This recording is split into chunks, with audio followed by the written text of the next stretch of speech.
Hello everyone, welcome back to our YouTube channel RNCC nursing online coaching and test series. तो जैसा कि आप सभी को पता है, अभी अपन अपना सेशन कंटिन्यू कर रहे हैं SGPGI के लिए और PGI के लिए। तो आज की क्लास अगेन एक MCQ सेशन रहेगा, जिसके अंदर कुछ मोस्ट सेलेक्टेड MCQ रहेंगे जो काफ़ी ज़्यादा इम्पोर्टेंट है। वो टॉपिक्स काफ़ी ज़्यादा इम्पोर्टेंट है, साथ ही साथ वो सारे क्वेश्चन जो है वो प्रीवियस कम्पिटिटिव एग्जाम्स के अंदर पूछे हुए हैं। तो अपना जो पहले का जो पैटर्न रहता आ रहा है, उसी पैटर्न के अकॉर्डिंग हम जो है वो अपनी क्लासेस आगे कंटिन्यू करेंगे। क्लास शुरू करने से पहले बताना चाहूँगा, हमारी टेस्ट सीरीज रन करवाई जा रही है SGPGI के लिए और PGI के लिए। तो हमने उसको काफ़ी अफोर्डेबल रेंज में रखा है ताकि हर स्टूडेंट के पास में वो हो, तो आप उन्हें भी बाय करके अपनी प्रिपरेशन को और अच्छी स्ट्रेंथ प्रोवाइड करवा सकते हैं। शुरू करते हैं आज की अपनी क्लास को। The nurse is caring for a client with closed head injury, obtain an intracranial pressure reading of 17 mm of HG। एक नर्स क्या कर रही है, केयर कर रही है किसकी? एक क्लोज हेड इंजरी का एक पेशेंट नर्स के पास में है, और नर्स उसमें क्या कर रही है, ICP को मेजर किया और उसकी रेंज उसको मिली है 17 mm of HG। The nurse recognise that, तो नर्स इसे क्या रिकॉग्नाइज करेगी? ऑप्शन हमारे पास में, the ICP is elevated and the doctor should be notified. ICP जो है वो बढ़ा हुआ है और डॉक्टर को जो है वो नोटिफाई करना चाहिए। The ICP is normal, therefore no further action is needed. ICP क्या है, वो नॉर्मल है, इसलिए आगे एक्शन की कोई नीड नहीं है। ICP is low and the client need additional IV fluid.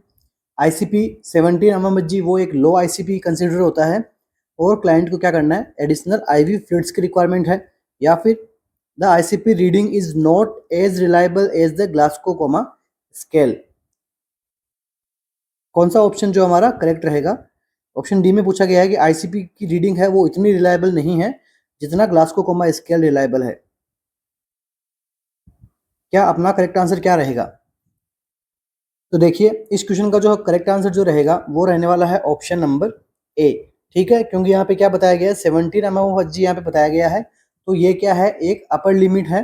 ठीक है, एलिवेटेड है, यहाँ पे इंट्राक्रैनियल प्रेशर वो क्या है, एलिवेटेड है, इसलिए हमें क्या करना है, डॉक्टर को हमें क्या करना है, नोटिफाई करना है। तो ये रेंज क्या है, एलिवेटेड है, और डॉक्टर को हमें नोटिफाई करना है। अब देखिए, क्वेश्चन आपसे पूछ सकता है एग्जामिनर कि नॉर्मल ICP का लेवल कितना होना चाहिए, या फिर नॉर्मल कितना होता है। ये होता है 10 to 15 mm ऑफ HG क्या है, नॉर्मल रेंज है ICP की। ठीक है, ये तो सभी को पता है, बट अगर एग्जामिनर आपसे पूछ ले कि चिल्ड्रंस में कितना होता है, तो चिल्ड्रंस में क्या ये वैल्यू चेंज हो जाएगी, क्योंकि चिल्ड्रंस के अंदर ICP का जो लेवल रहता है, वो प्रेशर रहता है, वो डिक्रीज रहता है एडल्ट से। ठीक है, तो चिल्ड्रंस में कितना रहेगा, 3 to 7 mm of HG, and infants में और भी कम रहता है। तो इन्फेंट्स में लेवल कितना रहता है, 1.5 to 6 mm HG का जो लेवल है वो रहता है क्या, ICP का। और यहाँ पे कितना बताया गया, 17 mm HG, तो इसका क्या मतलब हुआ, ये क्या है, intracranial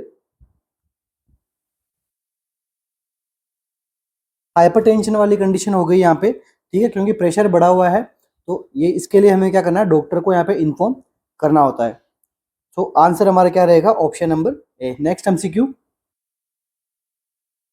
a client is admitted with diagnosis of polycythaemia vera.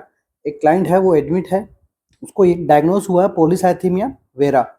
The nurse should closely monitor the client for. तो अब नर्स क्या क्लोजली मॉनिटर करेगी क्लाइंट में, जिन क्लाइंट्स को क्या हो गया, पॉलीसाइथीमिया वेरा।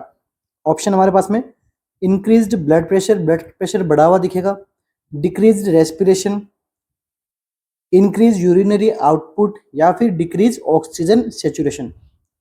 कौन सा ऑप्शन जो है हमारे एकदम करेक्ट रहेगा ऐसे क्लाइंट्स में जिनमें पॉलीसाइथीमिया वेरा की कंडीशन देखने को मिलती है?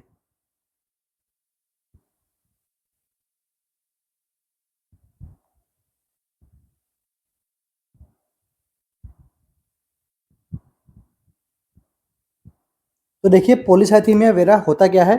So polycythemia vera is a type of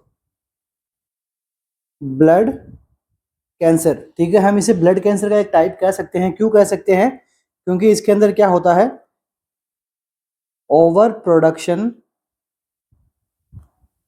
of red blood cells. ठीक है, इस कंडीशन के अंदर क्या होता है, रेड ब्लड सेल्स की हमारी बॉडी में उसका ओवर प्रोडक्शन होता है। ठीक है, तो इसे हम और दूसरा नाम भी क्या दे सकते हैं इसको,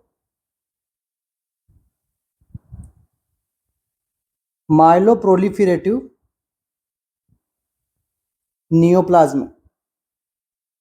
ये एक बार क्वेश्चन पूछा गया था। ठीक है, polycythaemia vera is also known as myeloproliferative neoplasm. और होता क्या है polycythaemia vera, is overproduction of red blood cell. अब देखिए, अगर यहाँ पे ओवर प्रोडक्शन हो रहा है रेड ब्लड सेल का, तो आपको क्या देखने को मिलेगा, ब्लड की विस्कोसिटी कैसी होगी, बढ़ जाएगी। ब्लड विस्कोसिटी इंक्रीज हो जाएगी तो क्या देखने को मिलेगा, इंक्रीज ब्लड प्रेशर। ठीक है, हमारा ऑप्शन नंबर ए यहाँ पे क्या हो जाएगा, करेक्ट हो जाएगा ऐसे क्वेश्चंस में। ठीक है, क्या आंसर हो जाएगा, इंक्रीज ब्लड प्रेशर यहाँ पे बढ़ा हुआ देखने को मिलेगा। एक प्रकार का क्या है ये, ब्लड कैंसर है। क्यों अपन ने ब्लड कैंसर क्यों कहा इसको, क्योंकि इसके अंदर क्या होता है, ओवर प्रोडक्शन हो जाता है। ठीक है, अब अगर आपसे एग्जामिनर पूछ ले कि इसका ओवर प्रोडक्शन क्यों हो रहा है, तो ओवर प्रोडक्शन क्यों हो रहा है, ड्यू टू इंक्रीज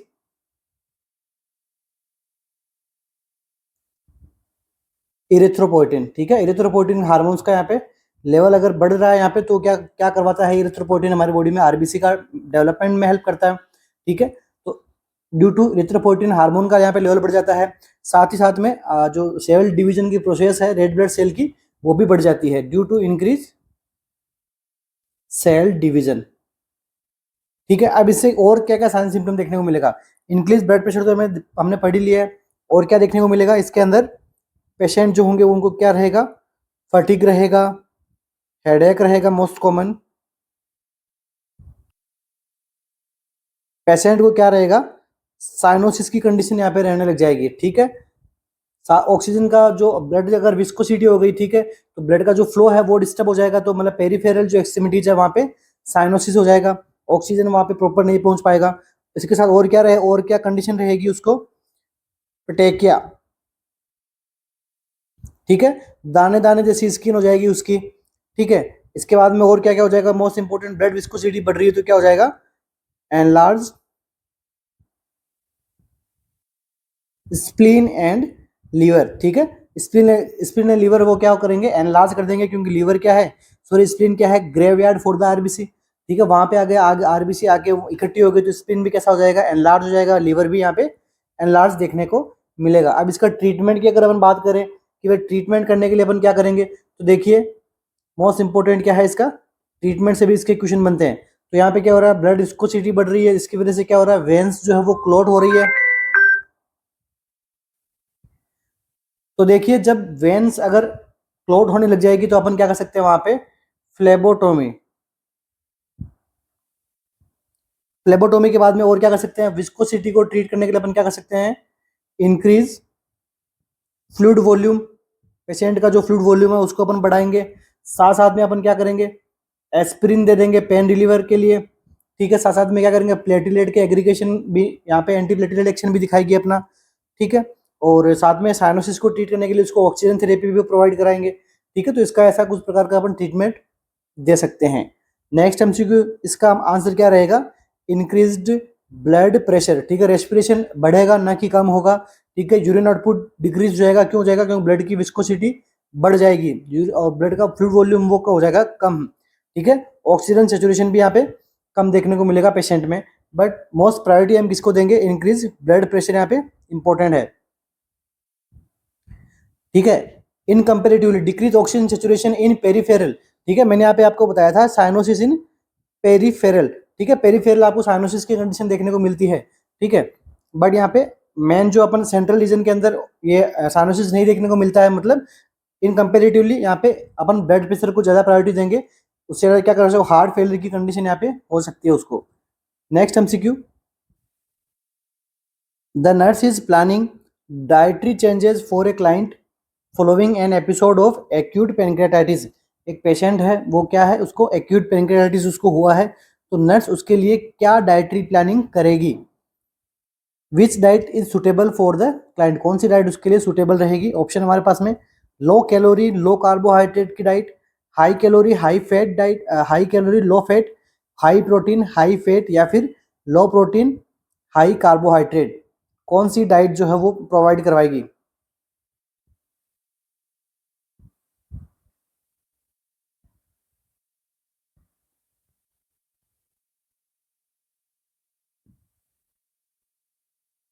तो देखिए इस क्वेश्चन का हमारा जो आंसर रहेगा वो रहेगा ऑप्शन नंबर बी। ठीक है, सबसे पहले उसको क्या करना है, लो फैट डाइट देनी है।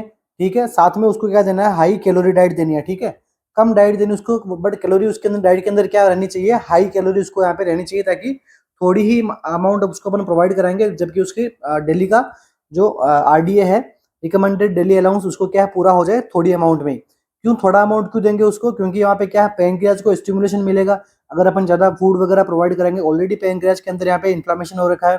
ठीक है, एक्यूट पैनक्रियाटाइटिस का क्या मतलब होता है, इन्फ्लामेशन ऑफ पैनक्रियाज। क्यों हुआ इन्फ्लामेशन, इसके लिए देखिए मोस्ट कॉमन कोज क्या है इसके, मोस्ट कॉमन कोज सबसे पहले क्या हो सकता है, गाल स्टोन।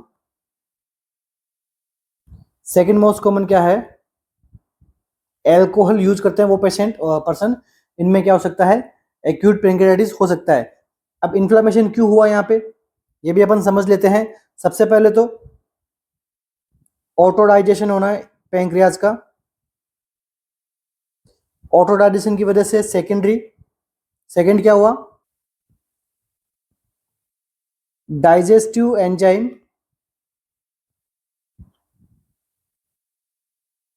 एक्टिवेट इन पैनक्रियाज। ठीक है, तो पैनक्रियाटिक जो एंजाइम्स होते हैं जो आगे डाइजेशन के अंदर आगे हेल्प करते हैं, तो मतलब डाइजेस्टिव एंजाइम वो क्या करते हैं, पैनक्रियाज के अंदर ही एक्टिवेट होकर पैनक्रियाटिक जो सेल्स होती है उन्हीं को यहाँ पे ऑटो डाइजेशन करने लगे उनका, तो वो क्या कोज कर सकते हैं, पैनक्रियाज में इन्फ्लामेशन की कंडीशन कोज कर सकते हैं। अब देखिए इसके मोस्ट इंपोर्टेंट क्या क्वेश्चन बनता है यहाँ पे, साइन, काफी क्वेश्चन बनते हैं साइन से। तो देखिए मोस्ट इंपोर्टेंट साइन क्या बनेगा इसका, सबसे पहला साइन बनेगा इसका क्या, Cullen sign. Cullen sign means क्या हो गया, bluish discolouration of periumbilical area. ठीक है, पेरी एम्ब्लिकल एरिया का क्या हो जाना, ब्लूइश कलर का डिस्कलरेशन होना, उसको अपन क्या क्या बोलते हैं, कूलेन साइन। सेकंड क्या साइन हो जाएगा, ग्रे टर्नर साइन। ठीक है, सेकेंडरी साइन क्या है, ग्रे टर्नर साइन। इसके अंदर भी क्या होता है, bluish discolouration of flank region. ठीक है, फ्लैंक रीजन के अंदर अगर ब्लूइश डिस्कलरेशन हो रहा है तो उसको हम क्या बोलेंगे, ग्रे टर्नर साइन। दोनों साइन मोस्ट इंपोर्टेंट है। ठीक है, इनकी आप इमेज जरूर देख लेना, अगर आप एम्स की प्रिपरेशन कर रहे हो तो एम्स इमेज बेस देता है, तो अगर वो एग्जाम के अंदर आपको क्वेश्चन दे दे कूलेन साइन का और उसकी इमेज पूछे तो आपको पता होना चाहिए। इसके अलावा देखिए इसका डायग्नोसिस से भी क्वेश्चन बनता है। तो डायग्नोसिस के लिए हमें क्या प्रायोरिटी देनी है, कौन से फैक्टर्स को प्रायोरिटी देनी है, तो डायग्नोसिस के लिए सबसे पहले तो पेन। पेन कैसा होता है पैंक्रियाटाइटिस वाले कंडीशन के अंदर, so pain radiating to the back, pain radiating to back, ऐसे पेशेंट में क्या रहेगा, जो पेन है वो बैक साइड में रेडिएट होगा। नेक्स्ट अपन और किसे डायग्नोज कर सकते हैं, सीरम एमाइलेज से, सीरम एमाइलेज एंड लाइपेज के लेवल को अपन असेस करेंगे। ये लेवल कितना रहेगा, 3 टाइम्स बढ़ जाएगा नॉर्मल रेंज से। ठीक है, तो अपन यहाँ पे मोस्ट कंफर्मेटरी यहाँ पे डायग्नोसिस के लिए अपन क्या करेंगे, सीरम लाइपेज सीरम एमाइलेज के लिए अपन यहाँ पे टेस्ट करेंगे और उनका जो लेवल रहेगा वो 3 टाइम्स यहाँ पे ग्रेटर देन नॉर्मल हमें देखने को मिलेगा। ठीक है, तो ये कुछ कंडीशंस है जो एक्यूट पैंक्रियाटाइटिस के अंदर हमें देखने को मिलता है। इसके अंदर हम डाइट क्या रखेंगे, लो फैट डाइट रखेंगे। क्यों रखेंगे, क्योंकि यहाँ पे फैट का डाइजेशन के लिए जो एंजाइम्स वगैरह चाहिए होते हैं अपने को, साथ साथ में लाइक लाइपेज क्या करता है, फैट के डाइजेशन में हेल्प करता है। और यहाँ पे लो हाई कैलोरी डाइट देंगे, मतलब हाई कैलोरी डाइट में थोड़ी अमाउंट के अंदर उसको खाना खिलाएंगे बट उसकी कैलोरी अपन हाई रखेंगे। Next MCQ, a client is admitted with suspected acute pancreatitis which lab finding confirm the diagnosis। एक क्लाइंट है, उसको क्या हो गया, सस्पेक्टेड है उसको कि एक्यूट पैंक्रियाटाइटिस उसको हुआ है, विच left finding confirm the diagnosis, कौन सा लेफ्ट फाइंडिंग आप देखोगे डायग्नोसिस को कंफर्म कर देगा। अभी प्रीवियस क्वेश्चन में हमने देखा था, ये क्वेश्चन में इसीलिए लेके आया क्योंकि एग्जाम में एकदम सेम क्वेश्चन पूछा हुआ है। ठीक है, एम्स एग्जाम में पूछा हुआ है, पीजीआई के अंदर भी पेंकेटाइटिस से काफी क्वेश्चन बनते हैं। ठीक है, तो देखिए अभी हमने डिस्कस किया ही था। ऑप्शन क्या है, blood glucose level of 260 mg/dl बढ़ जाना, व्हाइट ब्लड सेल के काउंट यहाँ पे बढ़े हुए देखने को मिल रहे हैं, प्लेटलेट काउंट यहाँ पे 2,50,000 यहाँ पे देखने को मिल रहा है, या फिर सीरम अमाइलेज लेवल ऑफ 16 यूनिट्स/dl। तो देखिए अभी हमने देखा ही था, सीरम लाइपेज सीरम एमाइलेज के लेवल को अपन देंगे प्रायोरिटी, क्योंकि ये मोस्ट कंफर्मेटरी अपन ट्रीटमेंट के अंदर काम में लेते हैं। तो देखिए ऑप्शन नंबर डी हमारा क्या हो जाएगा, यहाँ पे करेक्ट हो जाएगा। जब कभी भी पेंक्रेटाइटिस की बात हो, उसके डायग्नोसिस की बात हो, तो आपको देखना है सीरम एमाइलेज का लेवल क्या है, सीरम लाइपेज का लेवल क्या है। ठीक है, बाकी और कोई भी ऑप्शन के ऊपर आपको नहीं जाना है, क्योंकि यही इसके मोस्ट कंफर्मेटरी डायग्नोसिस के अंदर काम में आते हैं। नेक्स्ट एमसीक्यू,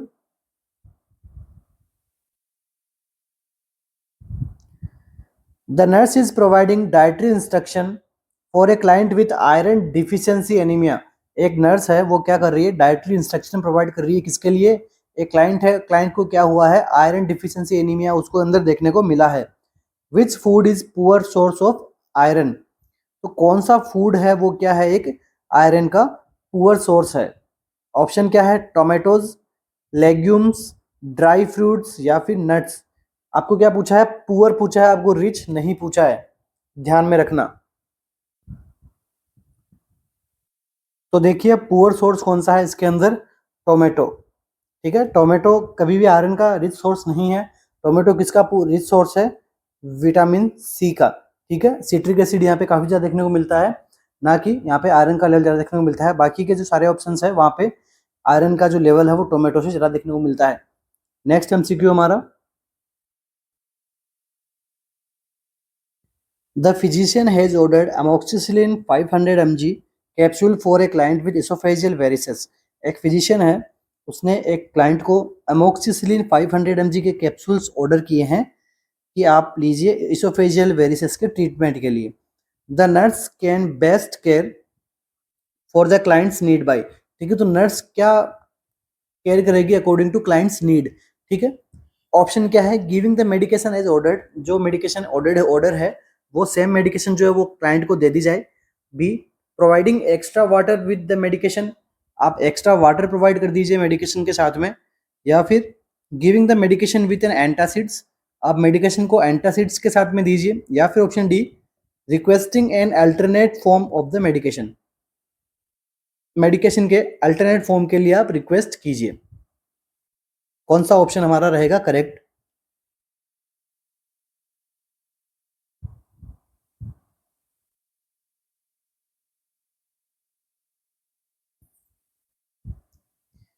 तो हम सबसे पहले बात कर लेते हैं एक बार इसोफेजियल वेरिसेस के बारे में। इसोफेजियल वेरिसेस होता क्या है। ठीक है, oesophageal varices means,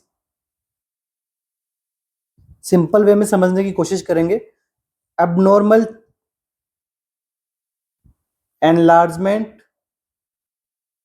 of veins into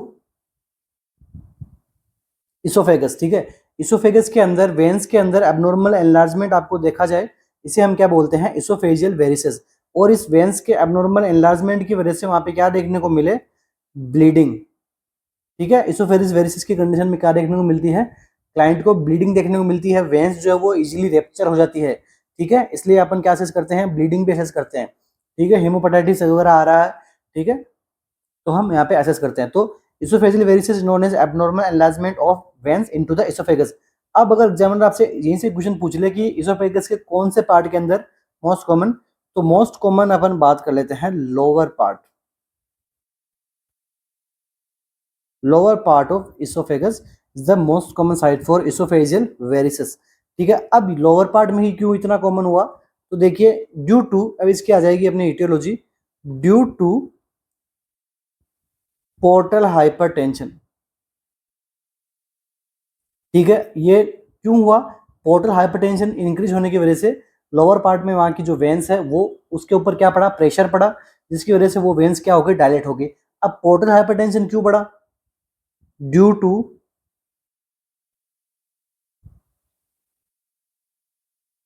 severe liver disease, ठीक है। अगर लीवर की जो प्रॉब्लम्स होगी उन पेशेंट्स के अंदर क्या होता है, जो पोर्टल सर्कुलेशन होता है ब्लड का, ठीक है, तो उसके अंदर क्या होता है, डिस्टर्बेंस होता है, जिसकी वजह से क्या होता है, पोर्टल हाइपरटेंशन बढ़ जाता है। अब जब पोर्टल हाइपरटेंशन बढ़ता है तो लीवर के नियर बाय कौन है, इसोफेगस का लोअर पार्ट, तो वहाँ की जो वेन्स है उसका भी क्या डायलेशन देखने को मिलता है, जिसकी वजह से जब भी अपन खाना वगैरह खाते हैं तो उन पेशेंट में क्या हो जाता है, मैकेनिकल डाइजेशन की वजह से वहां पे क्या देखने को मिलती है, bleeding due to mechanical digestion. Mechanical digestion means, chemical digestion means क्या, दो हमें प्रोसीजर होते हैं। मैकेनिकल डाइजेशन मीन्स स्टमक का compression and relaxation, chemical digestion means chemicals के साथ में जो भी एंजाइम्स आते हैं उनसे डाइजेशन हो रहा है, ठीक है। तो अब देखिए क्या हुआ यहाँ पे, एमोक्सिसिलिन 500 mg ऑर्डर की है, वो भी कौन से फॉर्म में, कैप्सूल फॉर्म में। तो जब कभी भी हम ऐसी केस के अंदर अगर कैप्सूल वगैरह लेते हैं, टैबलेट वगैरह लेते हैं, तो वहां पे क्या होगा, उन वेन्स पे क्या कर सकते हैं, वो रेप्चर कर सकते हैं, ठीक है। जो वेन एनलार्ज हुई थी उनको रेप्चर हो सकता है कैप्सूल की वजह से। तो नर्स को क्या करना है, रिक्वेस्ट करनी है कि सर आप दूसरी इसका अल्टरनेट आप दे दीजिए, ताकि क्लाइंट को जो है वो ब्लीडिंग से बचाया जा सके या फिर क्लाइंट को फर्दर इंजरी से बचाया जा सके। तो आप सस्पेंशन दे दीजिए, ठीक है, आप ओरली आप इसको सस्पेंशन के रूप में आप दे दीजिए कि वो इसको ड्रिंक कर ले। तो अपन क्या कर सकते हैं, इसको कैप्सूल से प्रिवेंट, ब्लीडिंग से प्रिवेंट कर सकते हैं। इसलिए हमारा आप आंसर आंसर क्या रहेगा, option number D, requesting an alternate form of the medication, ठीक है। ये हो गया हमारा इसोफेजियल वेरिसेस, और इसके अंदर क्या क्या चीज होती है इसके बारे में भी अपन पढ़ लिया है। अब देखिए इसके साइन एंड सिम्टम क्या देखने को मिलेंगे इसोफेजियल वेरिसेस के। सबसे पहले nausea, vomiting, vomiting most common देखने को मिलेगी। इसके बाद में क्या देखने को मिल सकता है, ब्लैक टेरी कलर स्टूल, इंपॉर्टेंट है, पूछा हुआ है कि इसोफेजियल वेरिसेस के अंदर क्या कौन सा स्टूल देखने को मिलता है, तो ब्लैक और टेरी कलर स्टूल देखने को मिलता है, वो भी कैसा, ब्लडी, ठीक है। यहाँ पे ब्लड, अगर यहाँ पे ब्लड वगैरह निकला है वो खाने के साथ में मिक्स होकर स्टूल का कलर कैसे कर देगा, ब्लैक कर देगा। तो अब देखिए यहाँ पे ट्रीटमेंट के लिए अपन क्या देंगे, हाइपरटेंशन हो रहा है तो मोस्ट कॉमन है इसको क्या देंगे, बीटा ब्लोकर, ठीक है। अब बीटा ब्लोकर में भी कौन कौन सी आती है, तो प्रोप्रानोलोन, एटेनोलोन, तो ये सारी चीजें जो अपन क्या करेंगे यहाँ पे अपन प्रोवाइड करवाएंगे। तो इसोफेजियल वेरिसेस कंप्लीट अपन ने डिस्कस कर लिया है, मोस्ट कॉमन क्या होता है, अपन नर्सिंग केयर क्या देनी चाहिए, ठीक है। नेक्स्ट इंपॉर्टेंट एमसीक्यू हमारा, the physician has diagnosed a client with cirrhosis characterized by asterixis. एक फिजिशियन है, उसने क्या डायग्नोस किया है, क्लाइंट को क्या है, लीवर सिरोसिस है, ठीक है। सिरोसिस मींस लीवर सिरोसिस है उसको, और उसको अभी क्या साइन सिम्टम आ रहे हैं, एस्टेरेक्सिस की कंडीशन वहां पे देखने को मिली है।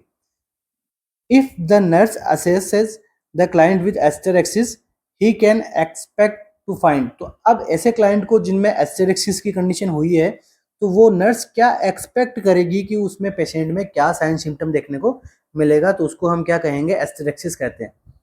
Option, irregular movement of the wrist, enlargement of the breast, dilated vein around the umbilicus, या फिर redness of the palmar surface.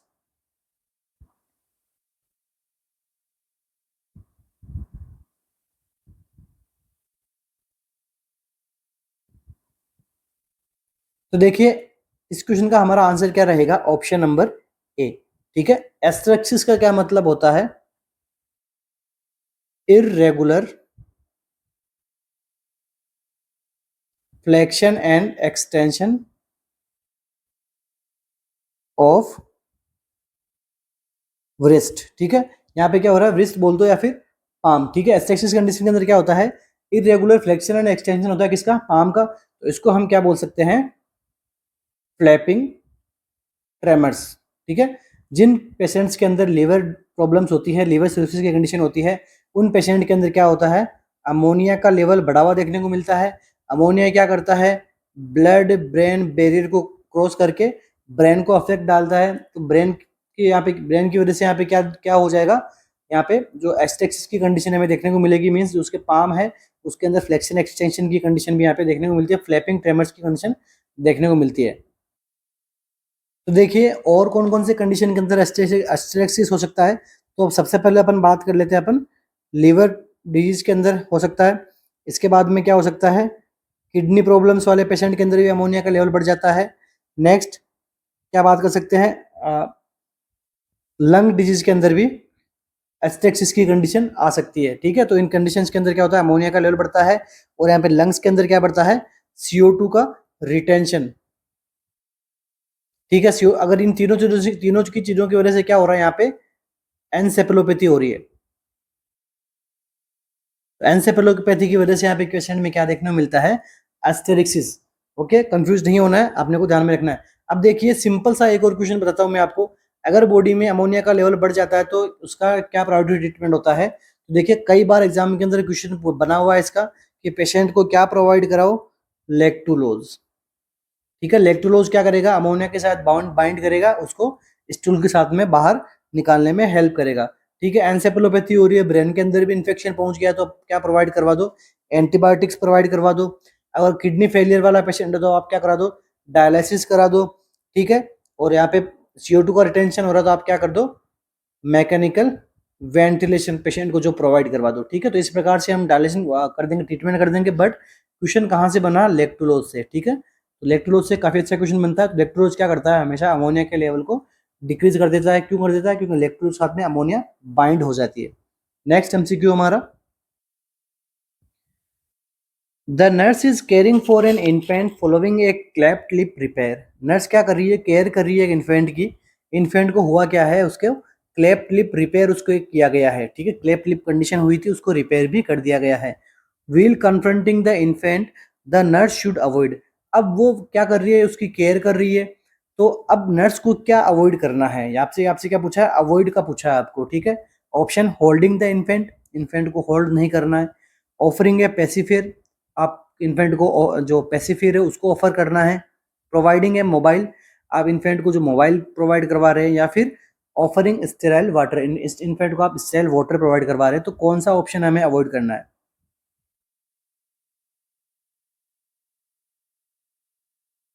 तो देखिए कभी भी ऐसे केसेस के अंदर हमें क्या करना है, ऑफर यहाँ पे एक पेसिफायर उसको ऑफर नहीं करना है। ठीक है, मिल्क पिलाने के लिए उसको कभी भी पेसिफायर हमें यूज में नहीं लेना है। ठीक है, साथ ही साथ में उसको कहाँ पे होल्ड करना है, क्रेडल के अंदर। ठीक है, holding the infant in cradle. ठीक है, अभी अपन थोड़ा समझ लेते हैं क्लेफ्ट लिप के बारे में। तो क्लेफ्ट लिप क्या होता है, ओपनिंग इन अपर लिप्स। ठीक है, मोस्ट कॉमन यहाँ पे अपर लिप ही अफेक्ट होते हैं क्लेफ्ट लिप वाले कंडीशन में। ठीक है, तो अब यहाँ पे जो इसका मैनेजमेंट के लिए अपन क्या करेंगे, मैनेजमेंट मोस्ट इंपोर्टेंट मैनेजमेंट क्या रहेगा, प्रिवेंट एस्पायरेशन। जो बच्चे को है उसको एस्पायरेशन से प्रिवेंट करना है। साथ ही साथ में रेस्पिरेटरी स्टेटस भी उसका मेंटेन करके रखना है। ठीक है, रेस्पिरेटरी स्टेटस क्यों मेंटेन करना है, एस्पिरेशन क्यों करना है, क्योंकि उसको क्लेफ्ट लिप यहाँ पे हो रखा तो हो सकता है उसको यहाँ पे एस्पायरेट कर जाए मिल्क वगैरह। तो इसको प्रिवेंट करने के लिए हमें क्या यूज में लेना है, इसका भी इंपॉर्टेंट क्वेश्चन बना हुआ है। तो पालाडाई स्पून का हमें क्या करना है, यूज करना होता है। ठीक है, उसको मिल्क पिलाने के लिए पालाडाई स्पून को अपन यूज में करते हैं। ठीक है, और इसका भी क्वेश्चन बना है कि पालाडाई स्पून को यूज करने का करेक्ट मेथड क्या है। तो इसके अंदर मिल्क अपन स्पून में डालेंगे, एक स्पेशल टाइप की स्पून आती है मार्केट में, तो इस स्पून लाएंगे, उसका जो मिल्क अपन क्या करेंगे, डायरेक्ट इसको अपन back of the mouth milk को प्लेस करेंगे। फिर उससे क्या करेगा वो, उसको स्वेलोइंग में इजी रहेगा। Back of the mouth near soft palate. ठीक है, सॉफ्ट पैलेट के पास में बैक ऑफ द माउथ उसको क्या करना है, उसको पोर करना है मिल्क को, ना कि उसके लिप्स के आसपास में पोर करना है, वो एस्पिरेट कर जाएगा बच्चा। ठीक है, अब देखिए साथ साथ में ये तो हो गया मॉडिफाई, पालादा स्पून से हमें मिल्क फीडिंग करवा दी। साथ साथ में ऐसे पेशेंट्स के लिए एक और यहाँ पे बनाया गया है, उसको क्या, modified feeding technique. Modified feeding technique का हमें यूज में करना होता है जिन पेशेंट के अंदर क्लेफ्ट लिप कैप पैलेट की कंडीशन देखने को मिलती है। इस टेक्निक का नाम कई बार एग्जाम के अंदर पूछा हुआ है। तो इस टेक्निक को अपन क्या बोलते हैं, ESSR टेक्निक। ठीक है, शॉर्ट फॉर्म भी पूछी हुई है और लॉन्ग फॉर्म अभी आपको मैं बता दूंगा। ई से क्या मीन्स हो गया यहाँ पे, एनलार्ज द निप्पल। अगर उसको ब्रेस्ट फीडिंग करवानी है या फिर उसको फीडिंग करवानी है तो उसके लिए यार निप्पल साइज कैसी होनी चाहिए, एनलार्ज होनी चाहिए। साथ साथ में stimulate the sucking,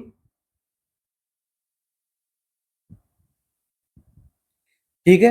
after surgery के बाद बता रहा हूँ, यहाँ पे क्या रिपेयर हो चुका है तो अभी हमें क्या करना है, एनलार्ज द निपल वाली टेक्निक यहाँ पे यूज में लेनी है। लाइक जो लार्ज निपल है उससे मिल्क पिलाना है। ठीक है। नेक्स्ट स्टिमुलेट करना है सकिंग रिफ्लेक्स को बच्चे के अंदर। नेक्स्ट स्वेलो अच्छे से कर पा रहा नहीं कर पा रहा इसका हमें ध्यान रखना है। नेक्स्ट उसको क्या करवा देना है, लास्ट में उसको रेस्ट करवा देना है। ठीक है। ये मॉडिफाइड फीडिंग टेक्निक है और कब यूज में करनी होती है, क्लेफ्ट लिप रिपेयर की सर्जरी करने के लिए। ठीक है। अब देखिए नेक्स्ट एमसीक्यू क्या बनता है, क्लेफ्ट लिप रिपेयर के लिए सर्जरी की जाती है, इसे हम क्या कहते हैं, तो इसको हम क्या कहते हैं, चाइलोप्लास्टी। हमने क्या कहा इसको, चाइलोप्लास्टी। काफी इंपॉर्टेंट है, पूछी जाती है एग्जाम के अंदर। अब देखिए चाइलोप्लास्टी करने के भी कुछ क्राइटेरिया होता है। ऐसे अपन हर किसी बच्चे को जिसको क्लेफ्ट लिप होता है उसका अगर क्राइटेरिया फिट नहीं बैठता उसको हम सर्जरी नहीं परफॉर्म करते हैं उस टाइम पे। अब देखिए क्राइटेरिया क्या होता है। सबसे पहला क्राइटेरिया इसके लिए देखिए एक रूल बनाया हुआ है, तो इस रूल को अपन क्या कहते हैं, रूल ऑफ 10। ठीक है। रूल ऑफ 10 किसके लिए यूज में लेते हैं, क्लेफ्ट लिप वाले बच्चों के अंदर। ठीक है। रूल ऑफ 10 किसके यूज में लेते हैं, क्लेफ्ट लिप वाले बच्चों के अंदर काम में लिया जाता है। इस रूल ऑफ 10 में क्या है, सबसे पहले उसकी एज कितनी होनी चाहिए, 10 वीक मिनिमम। ठीक है। 10 वीक का तो बच्चा होना ही होना चाहिए अगर किसी क्लेफ्ट लिप रिपेयर करना है तो। नेक्स्ट उसका वेट, वेट कितना होना चाहिए, 10 पॉइंट्स का उसका वेट होना चाहिए। नेक्स्ट उसका हीमोग्लोबिन लेवल मिनिमम उसका 10 यहाँ पे ग्राम पर डीएल उसका हीमोग्लोबिन लेवल तो होना ही चाहिए। तो rule of 10 use for cleft lip repair काफी इंपॉर्टेंट है, एग्जाम में पूछा जाता है। ठीक है। अब देखिए और आगे आफ्टर ट्रीटमेंट आप क्या, अगर सूजर्स वगैरह हम लगाते हैं लिप को रिपेयर करने के लिए तो इसके लिए हमें क्या यूज करना चाहिए, लोगन बो। ठीक है। इंस्ट्रूमेंट आता है, इसकी इमेज देख लेना, एम्स के अंदर पूछी हुई है। लोगन बो का यूज करते हैं जिससे सूचर्स जो है वो हील हो जाए और उसका जो डिसलॉजमेंट नहीं देखने को मिले। साथ में देखिए और इम्पोर्टेंट एमसीक्यू क्या बनता है, ऐसे बच्चों के लिए रिस्ट्रेन यूज में लेते हैं अपन। ठीक है। मूवमेंट को स्टॉप करने के लिए रिस्ट्रेन लगाते हैं अपन, तो ऐसे बच्चों के लिए कौन सा रिस्ट्रेन लगाएंगे, रिस्ट वाला wrist restrain, elbow restrain, shoulder restrain, तो कौन सा रिस्ट्रेन लगाते हैं इसके अंदर, इसके लगाते हैं एल्बो। एल्बो रिस्टेन का हम यूज में लेते हैं, पूछा हुआ एमसीक्यू है, गलत नहीं करके आओगे। ठीक है। अब देखिए ये हो गया हमारा क्या, चाइलोप्लास्टी। ठीक है। कब करते हैं, विद इन 6 मंथ के अंदर हम क्या कर देते हैं, चाइलोप्लास्टी परफॉर्म कर देते हैं। इसके लिए 6 मंथ तक हमें क्या करना है, रूल ऑफ 10 का हमें ध्यान में रखना है। मतलब विद इन 6 मंथ के अंदर तो करना ही करना होता है, बट फिर भी रूल ऑफ 10 के क्राइटेरिया को फॉलो करना चाहिए बच्चा, इस तभी अपन क्या कर देंगे, चाइलोप्लास्टी करेंगे। दूसरी कंडीशन क्या होती है, क्लेफ्ट पैलेट, इसको भी अपन थोड़ा डिस्कस कर लेते हैं। क्लेफ्ट पैलेट, तो क्लेफ्ट पैलेट क्या होता है, तो देखिए क्लेफ्ट पैलेट। ठीक है। क्लेफ्ट पैलेट के अंदर क्या करते हैं, कौन सी सर्जरी करते हैं, direct important MCQ, cleft palate के अंदर कौन सर्जरी करते हैं, पैलेटो प्लास्टी। ठीक है। उसके अंदर अपन ने क्या की, चाइलोप्लास्टी, इसके अंदर अपन ने क्या की, पैलेटोप्लास्टी। इसकी सर्जरी कब करते हैं, ये इंपॉर्टेंट एमसीक्यू है। देखिए इसकी सर्जरी करते हैं 6 to 24 मंथ के अंदर अंदर इसकी बच्चे की सर्जरी कर देते हैं। बट इससे मोस्ट इंपॉर्टेंट एमसीक्यू क्या बनता है, ये ध्यान में रखना, बिफोर स्पीच डेवलपमेंट। ठीक है। जब बच्चे का स्पीच डेवलपमेंट हो जाए उससे पहले पहले उसकी सर्जरी कर देनी है, ताकि उसके स्पीच में कोई प्रकार की प्रॉब्लम नहीं हो। ठीक है। तो ये हो गया हमारी दोनों क्लेफ्ट पैलेट और क्लेफ्ट लिप की सर्जरी, और क्या होती है, कैसे ट्रीट करना होता है, क्या मॉडिफाइड फीडिंग टेक्निक क्या है, पलर स्पून क्या है, कैसे हमें रूल ऑफ 10 का यूज में लेना है। और देखिए कुछ प्रकार के और भी रूल्स हैं जो एग्जाम के अंदर पूछे जाते हैं, उनके बारे में डिस्कशन कर लेते हैं अपन। सबसे फर्स्ट अपन बात कर लेते हैं रूल ऑफ 6 का। ठीक है। रूल ऑफ 6, तो रूल ऑफ 6 किस में काम में लेते हैं, कॉन्ट्रासेप्शन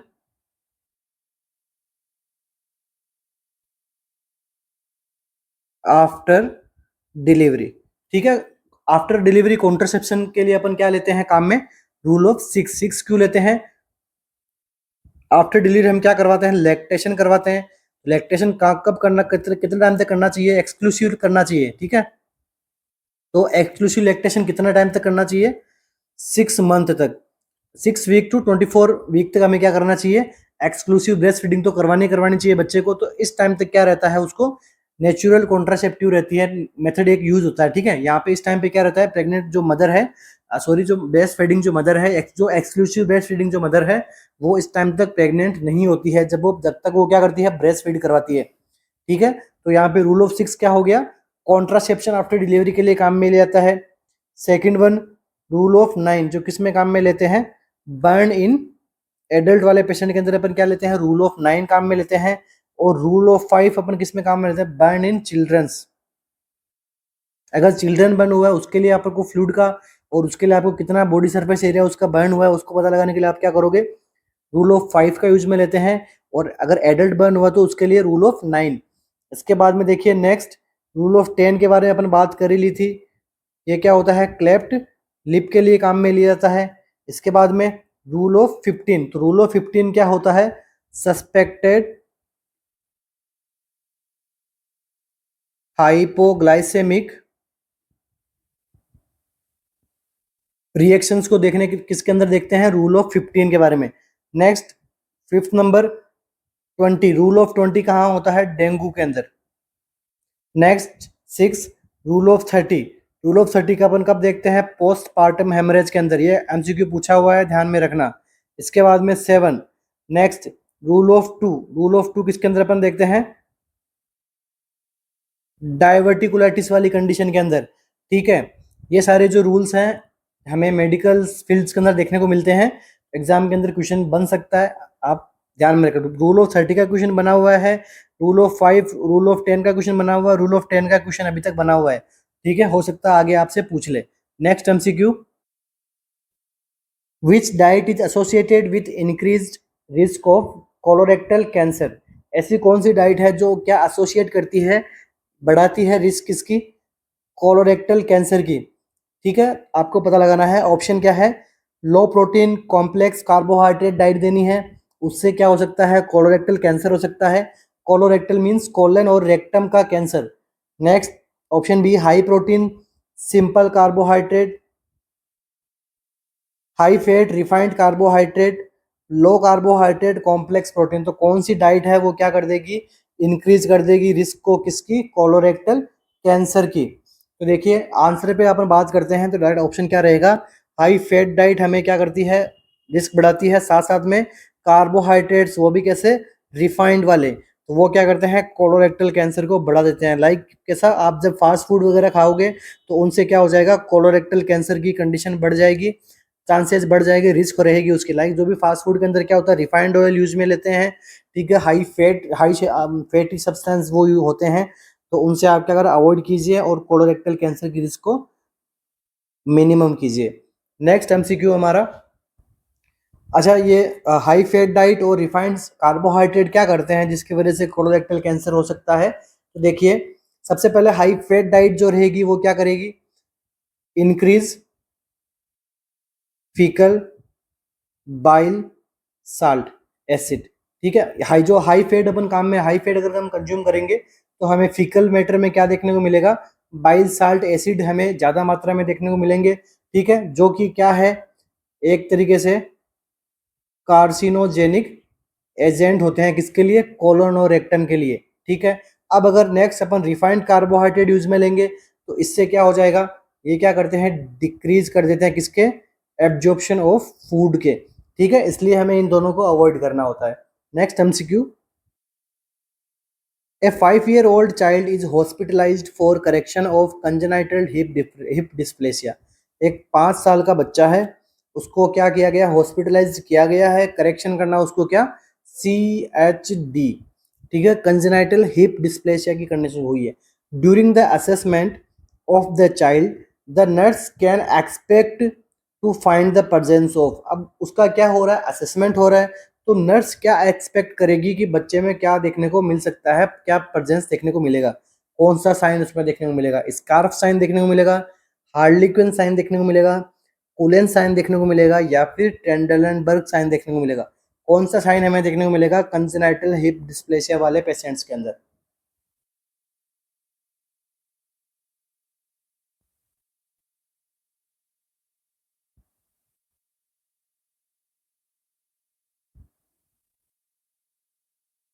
तो देखिए कंजेनाइटल हिप डिस्प्लेसिया के अंदर क्या होता है, टेंडलनबर्ग साइन हमें देखने को मिलता है। तो टेंडलनबर्ग साइन क्या होता है, जब आप इसकी इमेज देखोगे तो यहाँ पे क्या रहेगा, ये नॉर्मल कंडीशन में पेल्विस होता है, बट कंजेनाइटल हिप डिस्प्लेसिया वाले पेशेंट के अंदर हिप पेल्विस का जो शेप है वो इस प्रकार से हमें देखने को मिलता है। ठीक है, मीन्स क्या हो गया,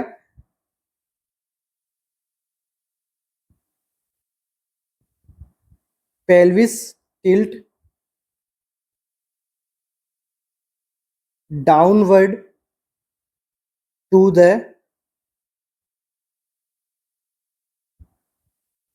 अनअफेक्टेड साइड। ध्यान में रखना, मैंने लिखा है अनअफेक्टेड साइड, कंफ्यूज नहीं होना, कंफ्यूजन होती है इसके अंदर। तो अगर ये नॉर्मल कंडीशन पे किसी पेशेंट का पेल्विस है, तो जब किसी उसको क्या रहेगा, कंजेनाइटल हिप डिस्प्लेसिया, तो उसके अंदर जब अपन उसको स्टैंडिंग पोजीशन में रखेंगे पेशेंट को, तो उसके अंदर क्या होगा, जो अनअफेक्टेड साइड का पेल्विस है, मीन्स ये अनअफेक्टेड साइड का पेल्विस है, वो क्या रहेगा, डाउनवर्ड रहेगा। मतलब इसके अंदर हिप डिस्प्लेसिया कौन सी साइड का है, लेफ्ट साइड का है। तो डाउनवर्ड कौन सा हो गया है, जब अपन इसको खड़ा करेंगे पेशेंट को, तो लेफ्ट साइड का जो हिप का जो पार्ट है वो क्या रहेगा, डाउन रहेगा। और सॉरी, राइट का, इसका राइट साइड का डाउन रहेगा। क्यों रहेगा, क्योंकि इसके अंदर लेफ्ट के अंदर क्या हो गया है, कंजेनाइटल हिप डिस्प्लेसिया है उसको।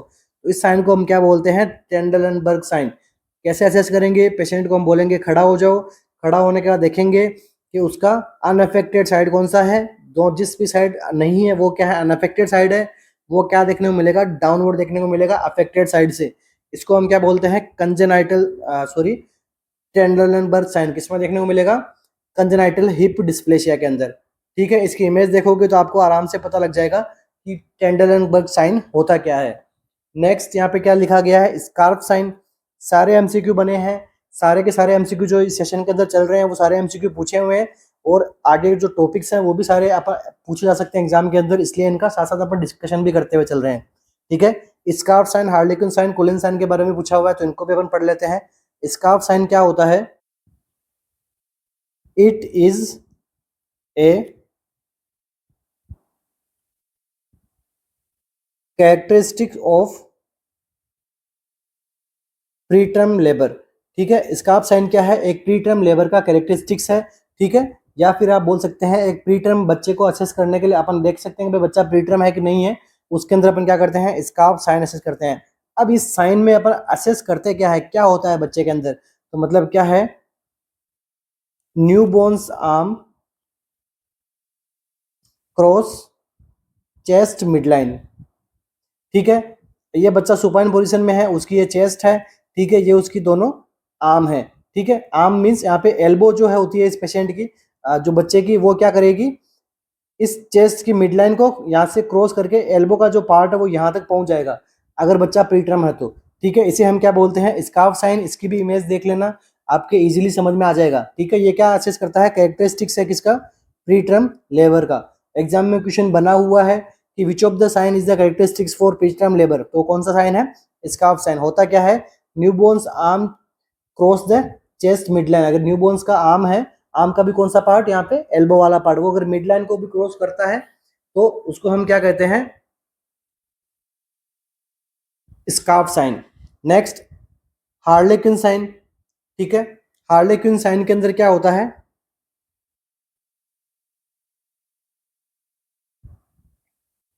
ये भी न्यूबॉर्न्स के अंदर देखा जाता है।